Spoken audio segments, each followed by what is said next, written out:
Hello students, welcome to the history class of Standard 6th. I am Tanvi Khorate. I hope you all are safe at home. Before we'll start with today's session, let us revise what you had studied in the previous lesson. Lesson number 1, the Indian subcontinent and history. In this lesson, you have studied geographical conditions and the course of history in detail. You also studied geographical features of India. You also got to know in detail about the Indian subcontinent. So today we are going to start lesson number 2, the sources of history. In this lesson, you are going to understand what are sources of history in detail. We will also learn the 3 types of sources of history with their examples. So, let's start our lesson number 2. Students, do you know a number of objects used by our ancestors still exist? Some inscriptions from the past have been recovered.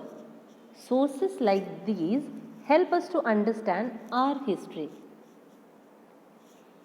History can also be learned through customs and traditions, folk arts, folk literature, as well as historical documents. All these are known as sources of history. These are of 3 types: material sources, written sources, and oral sources. Structures such as forts, rock-cut caves, stupa, etc. are known as material sources of history.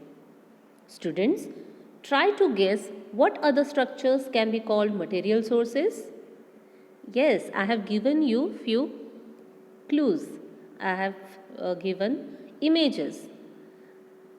Ancient temples and houses, etc. can be called material sources.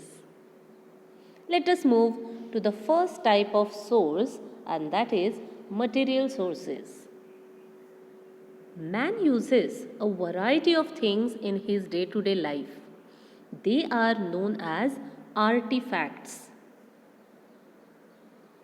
Artifacts used by humans in the past provide us valuable information about life in the ancient times. We can decide the period of ancient artifacts like earthen pots by studying their shape, their color, or the design which is there on it. The ornaments and other artifacts throw light on social interaction of that particular period. We get information about the diet of the people from the remains of food grains, seeds, and bones of animals found in excavations. Now you must be thinking, how come food grains and seeds, bones of animals or human beings can remain for decades or for centuries or more than that? But what about food grains and seeds? Do you know? Food grains do not last long. They get easily infested and turn into powder. They easily get break, okay, and then they turn into powder. In ancient times, people used to roast food grains before grinding them. If a few grains got charred means burnt or blackened while roasting, they were thrown away. Such charred grains can remain intact for a very long period. During excavations, such charred grains can be recovered. When these are inspected in a laboratory, we come to know what grain it is. We find the remains of houses and buildings built in different historical periods. Just to give you an example, let's focus on Pune. In our Pune city, we get to see such houses or buildings which belongs to different historical period. Yes, Shaniwar Wada, Lal Mahal, there are many more like that, isn't it? We also find ancient coins and seals. All these give us information about human activities in the past.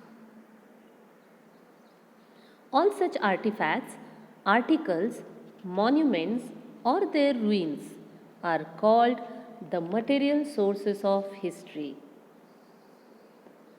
Students, let's know about the written sources of history now.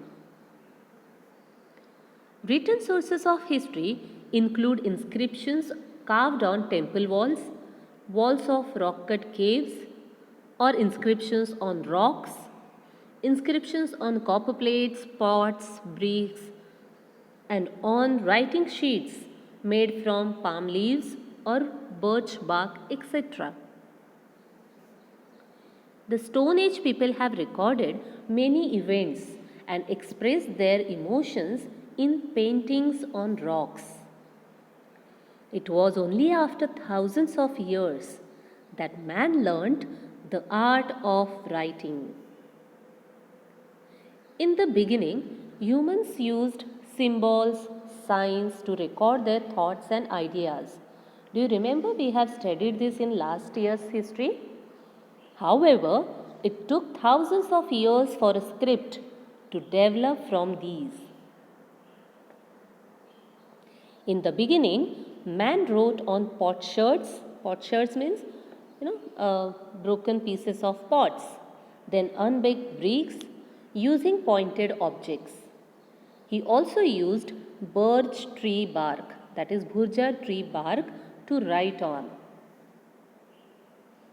Do you know? Bhurja Patra means writing sheets made from the bark of a birch tree. Bhurja is the Sanskrit name for the birch tree. These birch trees are found in Kashmir in India. As man's experience and knowledge increased, he began to write in different ways.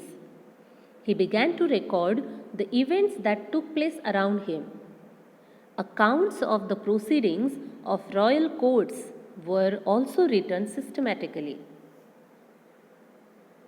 Many rulers had their orders, judicial decisions, donations, etc., inscribed on stone or copper plates. Copper plates were the plates made up of copper metal. Over a period of time, many forms of literature developed.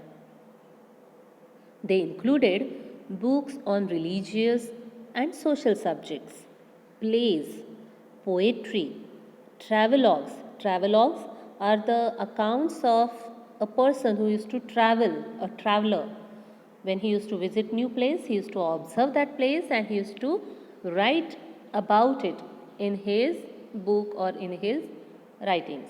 So these writings are called as travelogues and they help us to understand the history of the various historical periods. These sources are known as the written sources of history. Let us understand what are oral sources of history. OVs, folk songs, folk tales, and similar literature is passed on from generation to generation by word of mouth. This literature is not in the form of writing. Its authors are unknown. This type of literature, preserved by oral tradition, forms the oral sources of history. An OV is a poetic form used in Marathi poems for rhythmic prose, generally used in narrative poems. Many sons of Maharashtra composed various OVs in praise of Lord Vitthal. Here is an example of it. Pandurang पिता रुक्मीण माझी बया आषाढ वारी येला पुंडलिक आला न्याया. Folk song is another example of oral source of history. Here is an example of it, where the fame of King Vikramaditya of Ujjain is mentioned. Mahanagari Ujjaini और उज्जैनी लई पुण्यवान वदानी, तेथे नांदत होता राजा, सुखी होती प्रजा, तिन्ही लोकी गाजा वाजा, असा उज्जनीचा इक्राम राजा और विक्रमादित्य राजा. Here we finish sources of history and its three types. I hope you have understood what we discussed today. Let us revise what we have learned today. Lesson number 2, Sources of History. We have studied what are sources of history. We also studied its three types: material sources, written sources, oral sources. We have studied examples of each source of history in detail. And here we finish with our first module of lesson number 2. There will be another module, the second module of the same lesson in the next week. Students, please note, a worksheet and a reference video is attached with this video. Please read lesson number 2 thoroughly. In this lesson number 2, you have to read the sources of history, what we learned today, in detail. And after that, solve the given worksheet in your notebook. Thank you, students. Take care.